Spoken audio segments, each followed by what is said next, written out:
네, 오늘 성경 말씀 스가랴 2장 1절에서 13절 말씀 보겠습니다. 계속되는 스가랴의 말씀 2장 1절에서 오늘은 13절까지의 말씀 보겠습니다. 2장 전체의 말씀을 오늘 시간에 보는 것입니다. 제가 한 절 읽고 여러분이 한 절 읽고 돌아가면서 읽도록 하는데요. 제가 먼저 1절 말씀 읽겠습니다. 내가 또 눈을 들어 본즉 한 사람이 측량줄을 그의 손에 잡았기로 내가 어디로 가느냐 물은즉 그가 그에게 대답하되 예루살렘을 청정하여 그 너희가 길이를 보자 하라고 말할 때에 내게 말하는 천사가 나가고 다른 천사가 나와서 그를 맞으며 이르되 너는 달려가서 그 소년에게 말하여 이르기를 예루살렘은 그 가운데 사람과 각심이 많으므로 성과 없는 성읍이 될 것이라 하라. 여호와의 말씀에 내가 불로 둘러싼 성곽이 되며 그 가운데에서 영광이 되리라. 오라 너희는 북방 땅에서 도피할지어다. 여호와의 말씀이 아니라 이는 내가 너희를 하늘 사방에 바람같이 흩어지게 하였습니다. 여호와의 말씀이니라. 바벨론 성에 거주하는 시온아 이제 너는 피할지어다. 만군의 여호와께서 이같이 말씀하시되 영광을 위하여 나를 너희를 무력한 여러 나라로 보내셨나니 너를 범하는 자는 그의 눈동자를 범하는 것이라. 내가 손을 그들 위에 움직인즉 그들이 자기를 섬기는 자들에게 노략거리가 되리라 하셨나니 너희가 만군의 여호와께서 나를 보내신 줄 알리라. 여호와의 말씀에 시온에 따라 노래하고 기뻐하라. 이는 내가 와서 내 가운데에 머물 것이니라. 그날에 많은 나라가 여호와께 속하여 내 백성이 될 것이요 나는 내 가운데서 머물리라. 내가 만군의 여호와께서 나를 내게 보내신 줄 알리라. 여호와께서 깡차 유다를 거룩한 땅에서 자기 소유를 삼으시고 다시 예루살렘을 택하시리라. 우리 13절은 같이 있습니다. 모든 육체가 여호와 앞에서 잠잠할 것은 여호와께서 그의 거룩한 처소에서 일어나심이니라 하라 하더라. 아멘. 우리 13절까지의 말씀을 읽었습니다. 오늘은 10월 세 번째 주일입니다. 가을인데 날씨가 가을 같지는 않은 것 같습니다. 어저께인가 그저께 비가 오고 나서 좀 청명한 하늘이 보이기는 했지만 계속해서 좀 우중충하고 쌀쌀한 날씨가 계속되고 있습니다. 저와 여러분의 삶은 진짜 가을 하늘처럼 청명하기를 바라면서 오늘 우리 옆 사람 같이 한번 인사하는데요. 사랑합니다. 축복합니다. 행복하시기 바랍니다. 인사하겠습니다. 사랑합니다. 축복합니다. 행복하시기를 바랍니다. 부디 저와 여러분들을 고백대로 항상 행복하시고 사랑도 많이 받으시고 축복 가운데 그 삶의 시간들이 지속되기를 예수 이름으로 축원을 드립니다. 아멘. 1800년대에 미국 시카고에서 기독교 회의가 있었습니다. 세계 여러 나라의 유명한 목사님들이 다 참석을 했고 저명한 신학자들도 나와서 연설을 했습니다. 여러 가지 주제로 격렬한 토론이 있었고요. 그 가운데 하나의 주제였던 성경에 오류가 없다라는 사실을 우리가 세상에 어떻게 증명하며 변증할 수 있을까라는 토론도 그 당시에 있었습니다. 바로 이 기독교 회의에 러시아에도 교회가 있거든요. 러시아 정교회. 바로 여기에 소속된 3명의 목사님이 이 모임에 참석을 했어요. 모든 주제와 모든 순서에 아주 적극적으로 참석을 했습니다. 근데 참 이상하죠. 가장 중요한 본격적인 토의 내용, 성경에 오류가 없다라는 사실을 우리가 세상에 어떻게 증명하고 변증할 수 있게 되는가. 바로 이러한 토론에는 이 3명의 목사님들이 참석을 안 하는 겁니다. 그냥 앉아서 듣기만 했어요. 그 어떤 발언도 질문도 하지 않았습니다. 나중에 회의가 다 끝나고 기자들 앞에서 기자회견을 하잖아요. 어떤 회의가 있었고 어떻게 진행됐고 이런 것을 다 다 질문하고 대답하는 시간이 있었는데 이 기자들이 바로 이 러시아의 3명의 목사님에게 질문을 하는 것이죠. 바로 여기에 대해서 물은 거예요. 다른 모든 순서에는 목사님들이 열심히 참석을 하셨는데 왜 성경에 오류가 없다라는 사실을 우리가 세상에 어떻게 증명하며 변증할 수 있을까라는 시간에는 아무 의견도 제시하지 않으신 것입니까? 이 3명의 목사님들이 이 질문을 받고 뭐라고 대답을 했는가 하면 이렇게 대답을 했어요. 도무지 우리는 그 주제를 이해할 수가 없어서 참석을 안 했습니다. 기자들이요, 이 말을 이해를 또 못하잖아요. 다시 질문을 하는 것이죠. 이렇게 말해요. 좀 더 자세하게 우리에게 이야기해 주시면 안 되겠습니까? 그때서야 이 3명의 목사님들이 모든 사람들을 일일이 바라보면서 이렇게 대답을 했어요. 우리가 도무지 이해할 수 없었던 것은 바로 이것입니다. 하나님의 말씀은 원래가 진실이고 다 옳습니다. 사람이 그것을 증명해내서 옳은 것이 아니라 하나님이 하신 말씀이기 때문에 옳은 것입니다. 그리고 그것은 머리로 배우거나 그 어떤 지식을 취해서 되는 것이 아니라 오직 하나님이 주시는 믿음으로 세상에서 온전하게 살다 보면 자연히 어느 순간에 얻게 되는 진실입니다.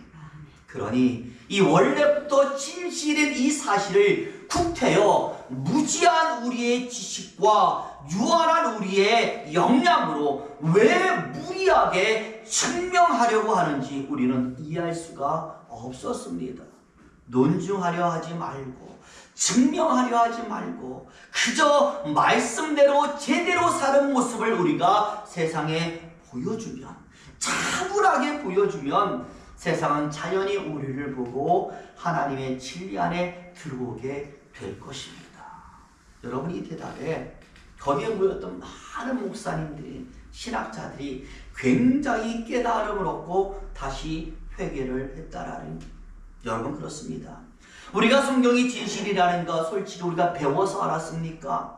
그저 살다 보니까 오랜 시간 세상 속에서 이리저리 부딪혀가면서 신앙생활 해보니까 역사하시는 성령 하나님의 능력으로 이 모든 것이 진실이다라는 것을 그냥 알게 된 겁니다. 머리로 알게 된 것이 아니라 믿음의 삶을 통하여 알게 되었기 때문에 그냥 믿음으로 살면 성경의 모든 것은 우리의 것이 되는 것이죠. 증명할 필요가 없어요. 하나님이 하신 건데 하나님이 증명하시죠. 우리는 애쓸 필요. 괜히 우리가 무리하다가는 오히려 잘못될 수가 있는 것이죠. 우리 그저 말씀 따라 살아가는 모습을 세상에 보여주고 하나님을 찬미하면 되는 줄로 믿습니다. 우리가 계속해서 시리즈로 스가랴를 통해서 보여주시는 하나님의 완성을 보고 있습니다. 오늘은 그 3번째 시간인데요. 여러분, 스가랴가 본 환상도 저런 마찬가지라고 생각을 해요. 스가랴는 우리에게 역사하시는 하나님의 능력을 환상을 통해서 보았습니다. 여러분, 하나님이 왜 우리에게 능력을 보이십니까? 저번 주에 살펴봤잖아요. 저와 여러분들이 하나님을 아버지로 섬기는 하나님의 가족이기 때문에 하나님은 아버지로서 자녀인 우리에게 이런 능력을 나타내주는 아버지의 역할을 하시는 거예요. 아버지시니까 자녀를 위해서 역사하고 돕고 자녀를 보호하는 거예요. 그러니 저와 여러분, 이런 하나님 앞에서 우리의 모습은 그 아버지 되신 하나님 앞에서 우리가 자녀가 되는 것 아니겠습니까? 말뿐인 자녀가 아니라, 말만 하는 가짜 자녀가 아니라 진짜 자녀, 진짜 아들과 딸. 그래서 하나님은 스가랴를 통해서 이제는 좀 너희가 나의 진짜 아들, 딸이 되어 보아라 라고 하는 게 이 환상의 목적. 나는 너희를 위해서 이렇게 하고 있으니까 너희도 나에게 진짜 아들이 되어서 나를 진짜 아버지로 모셔달라고 부탁을 하는 것이죠. 우리가 그동안 살펴봤던 첫 번째와 두 번째 환상은 그럼 어떻게 해야 우리가 진짜 아들이 될 수 있을까라고 할 때에 아버지 되신 하나님을 믿는 믿음입니다. 그분의 입을 통하여 선포된 말씀에 집중하여 사는 인생, 그리고 헌신하는 나의 모습을 보여주면 우리는 하나님의 진짜 아들이 될 수 있다라고 하나님이 알려주십니다. 이제 오늘 세 번째 완성에서는 또 다른 것을 우리에게 보여주고 있습니다. 그래서 말씀을 보시면 이 첫 번째와 두 번째 환상을 목격한 스가랴에게 이제 세 번째 환상이 연이어서 보여주고 있어요. 오늘 2장 말씀 전체가 바로 그것인데요. 우리 1절 말씀 보시면 선지자의 눈에 어떤 한 사람이 측량줄을 가지고서 어딘가로 가려고 하는 모습이 보이는 것입니다. 선지자는요, 즉시로 물어봅니다. 하나님, 이 사람이 어디로 가며 무엇을 하는 것입니까? 라고 물었고, 지금까지 환상의 모든 것을 알려주었던 천사가 사라지고 다른 천사가 나타나더니 세 번째 환상의 의미를 알려주고 있습니다. 바로 그 천사가 알려주는 내용이 어디 나와요? 2절에 나오는 것입니다. 같이 한번 2절 말씀 다시 읽어보시죠. 2절 같이 있습니다. 시작. 내가 어디로 가느냐 물은즉 그가 내게 대답하되 예루살렘을 측량하여 그 너비와 길이를 보고자 하노라 하고 말할 때에. 아멘. 여러분, 이 측량줄을 들고 여러분 어디로 간다고요? 예루살렘으로 간다고 말씀했어. 여러분, 이유가 무엇이겠습니까? 예루살렘 성을 새롭게 측량하기 위해서. 다시 말하면 새로운 예루살렘을 건축하기 위해서 측량줄을 들고 지금 측량을 하는 거예요. 이유가 무엇이겠습니까? 본문에 보니까 이유는 하나입니다. 지금 예루살렘에 사는 하나님의 백성들이 그 성 안에서 뭘 누리지 못해요? 평강을 누리지 못하거든요. 우리도요. 여러분, 역사를 통해서 보지만 우리나라처럼 이스라엘도 그것이 자신들의 죄 때문이든지 잘못인지 무엇이든지 간에 수많은 대적과 외적들의 침입을 받았습니다. 그러다 보니 평안하고 안정을 누릴 새가 없었던 것이죠. 그렇기 때문에 오늘 본문의 4절에 다시 세워진 이 새로 예루살렘 성에서 사람들이 평강을 누리도록 만들기 위해서 하나님이 예루살렘 성을 다시 건설하기로 작정한 거예요. 그래서 건설하기 위해서 사람을 보내서 측량을 하고 있는 거예요. 4절 마지막 부분에 나오는데 우리 4절 한번 보여주시겠어요? 4절 같이 있습니다. 시작. 이르되 너는 달려가서 그 소년에게 말하여 이르기를 예루살렘은 그 가운데 사람과 가축이 많음으로 성곽 없는 성읍이 될 것이다. 예전에는요 사람만 많았지 평안이 없었어요. 근데 이제는 내가 새롭게 측량해서 새 예루살렘을 건설하니 사람만 많은 게 아니라 뭐도 많다? 평안도 많을 것이다. 특별히 여러분 여기에 보면 마지막 부분에 성곽 없는 성읍이란 단어가 나오잖아요. 여러분, 성곽이 무엇입니까? 성곽이라는 것은 성을 보호하는 성벽이에요. 근데 성벽이 없다라는 것, 우리들의 집으로 말할 것 같으면 집에 뭐가 없어요? 담장도 없고 문도 없는 거예요. 마치 이것과 같거든요. 제가 예전에 제주도에 가보니까요, 제주 옛날 집에는 다 뭐가 없어요? 돌담 많은데 문이 하나도 없어요. 그래서 설명하더라고요. 제주도에 왜 문이 없는지 아세요? 라고 얘기하더니 이렇게 말하는 거예요. 도둑이 들지 않으니까 제주도에는 대문도 필요 없습니다 라고 얘기를 했어요. 여러분, 왜 성읍에 성곽이 없습니까? 뭐가 없어요? 도적이 없기 때문에. 담이 없어도 물이 없어도 도둑이 없는 성읍, 대적이 없는 성읍, 무엇을 상징할까요? 평화를 상징하는 겁니다. 하나님이 새롭게 만드신 이 새 예루살렘에는 도적도 없고 대적도 없고 평강과만 있는 그러한 예루살렘을 내가 만들 것이다. 그러니 뭐가 필요 없다? 성곽이 필요 없다라고 말씀을 하는. 중요한 것은요, 바로 이 새롭게 지어지는 예루살렘이 이런 평화의 도시가 되는 이유가 있습니다. 5절이 중요합니다. 5절 같이 한번 있습니다. 시작. 여호와의 말씀에 내가 불로 둘러싼 성곽이 되며 그 가운데에서 영광이 되리라. 왜 성곽이 없어요? 하나님이 친히 그 성에 성곽이 되어 주시니까 성곽이 따로 필요 없습니다. 성 전체가 하나님의 불에 뒤덮여 있습니다. 그러니 하나님이 친히 막으신다라는데 여러분 과연 누가 쳐들어 오겠습니까? 게다가 불로 만들어진 성곽이라고 했잖아요. 가까이만 오면 불에 타서 사라져 버리는 겁니다. 대적이 들어오지 못하는 요새, 대적들이 가까이 할 수 없는 요새, 하나님의 백성들이 사는 도시가 이렇게 되는 것입니다. 여러분, 무엇을 상징할까요? 우리들의 삶의 터전을 상징하는 줄로 믿습니다. 이스라엘 백성들에게 있어서 예루살렘은 그들이 살아가는 삶의 터전이잖아요. 우리에게 있어서 우리가 살아가는 삶의 터전은 지금 이곳 아니겠습니까? 바로 우리가 살아가는 삶의 터전, 나의 가정, 내가 일하는 일터, 내가 있는 모든 곳을 하나님이 보호하시는 줄로 믿습니다.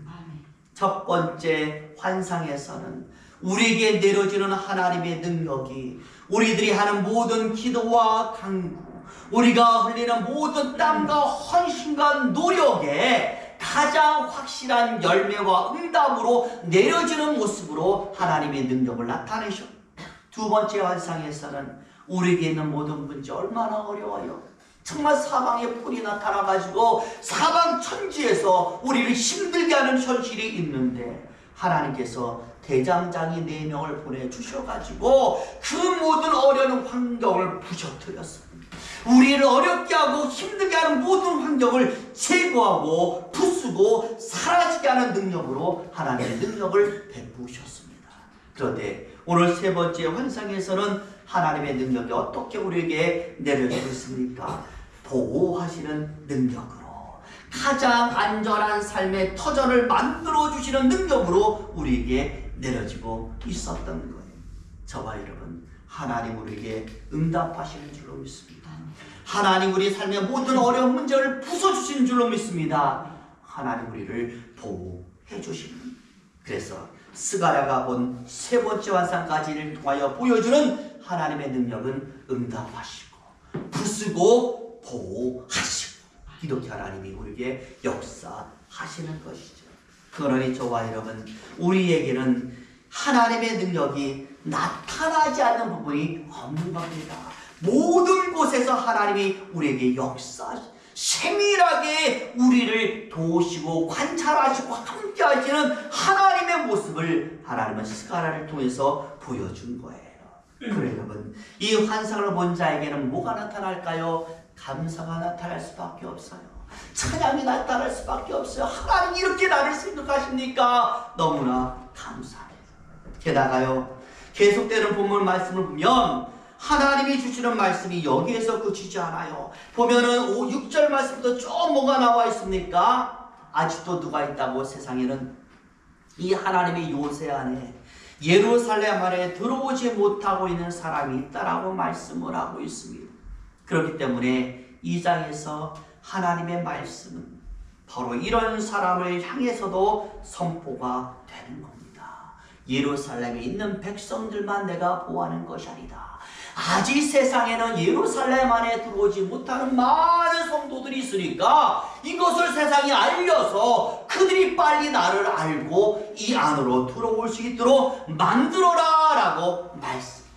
내가 바벨론을 무너뜨릴 것이니 속히 그곳에서 나와서 내가 세운 이 성읍 안으로 들어오라. 바로 이것이 7절과 8절과 9절의 말씀이 되는 거예요. 그리고 나머지 내용들은 바로 무엇이냐? 이미 이 성 안에 들어와 있는 사람들을 향하여 말씀, 저와 여러분에게 말씀합니다. 너희는 이미 들어와 있으니까 10절에 시온의 딸들아 노래하고 기뻐하라. 성 안의 백성이 우리에게 기뻐하라고 노래하라고 하나님은 요구를 하는 겁니다. 그렇기 때문에 오늘 부분의 환상을 정리해보면 이렇게 정리가 되는 것이죠. 쭉 내려주세요.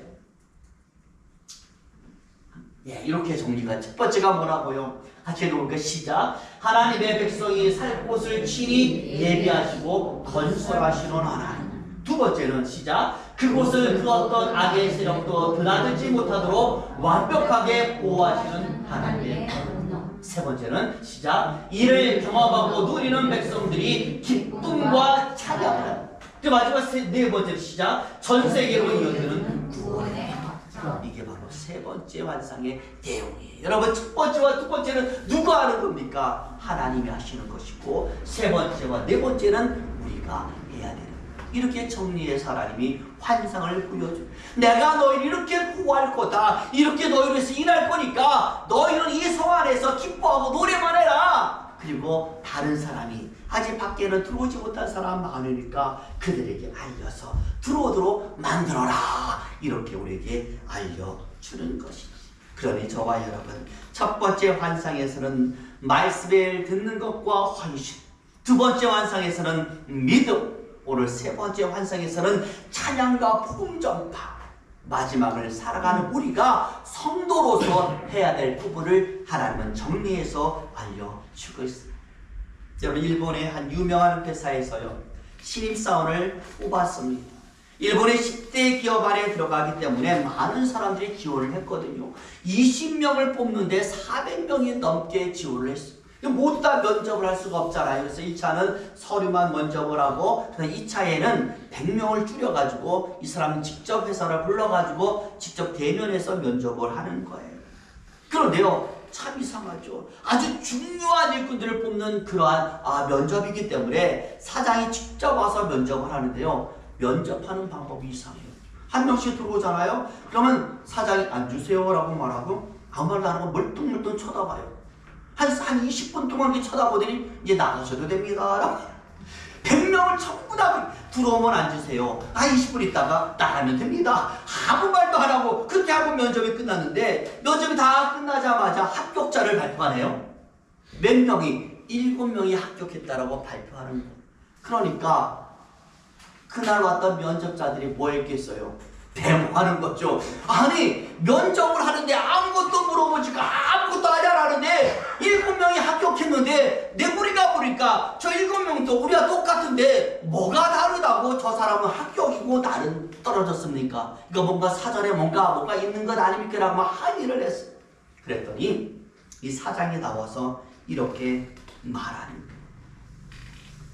우리가 이번에 사람을 뽑을 때 아주 중요한 부분의 일꾼을 뽑기 때문에 우리는 생각했습니다. 어떤 사람을 뽑을까? 기능이 좋은 사람보다는 기본을 알고 기본을 중요시하는 사람을 뽑자라고 우리는 모토를 정했습니다. 그래서 아마 여러분들은 잘 모를지 모르겠지만 들어오는 입구에 누구나 다 볼 수 있도록 휴지 한 장을 딱 떨어뜨려 놨습니다. 그런데 모두 다 그 휴지를 보고 지나왔지만 이 7사람들만 휴지를 줍고 그 자리에 앉았습니다. 여러분, 휴지를 사람이 보고 줍는 것은 가장 기본 중에 기본이며 도덕입니다. 그래서 우리는 그 기본을 잘하는 사람을 뽑아서 그들을 중요한 부분의 일꾼으로 사용하려고 했습니다. 왜? 1차 면접으로 이미 다 잘하는 사람을 뽑아놨기 때문에 나머지는 기본을 잘하는 사람을 뽑았다라는, 그냥 아무 말도 못하는, 실제로요, 이 기본을 잘하는 7명이요 다른 걸로 뽑힌 사람보다 더 일을 잘했다라는 거예요. 저는요, 신앙도 마찬가지라고 생각을 합니다. 여러분, 누가 신앙생활을 잘하겠습니까? 기본을 잘하는 사람이 신앙도 성공을 하는 거예요. 기본이 되어 있는 사람이 어려움 속에서도 흔들리지 않는 것입니다. 얘기 하나 더 할 거예요. 제가 아는 어떤 목사님이요, 나이가 많으셔가지고 후계자를 뽑는데 어떤 한 분을 참 마음에 들어가지고 뽑았어요. 그런데 이 분을 일주일도 안 돼서 그만오라고 말씀한. 그래서 왜 그러냐고 제가 물어봤더니 뭐라냐, 이 목사님이 이제 가만히 보니까 교회 안에 휴지가 하나 떨어져 있잖아요. 뭔가 더러운 게 떨어져 있잖아요. 주워야 되는데 건너뛰어가는 거예요. 이게 휴지가 앞에 있으면 주워야 되는데 건너뛰어가고 그게 자리에 앉는다는 거. 몇 번을 그거를 목격했다라는 거. 이 목사님 생각하기를, 야, 이 교회에 떨어지는 휴지도 안 줍는데, 더럽다고 안 줍는데 성도들에게 얼마나 나쁜 일들이 많이, 목사가 건드리기 좋은 일만 나타날 거예요? 아니잖아요. 참 힘들고 어려운 일도 많이 날 텐데 그럴 때마다 이 목사님 뭐 할 것 같다?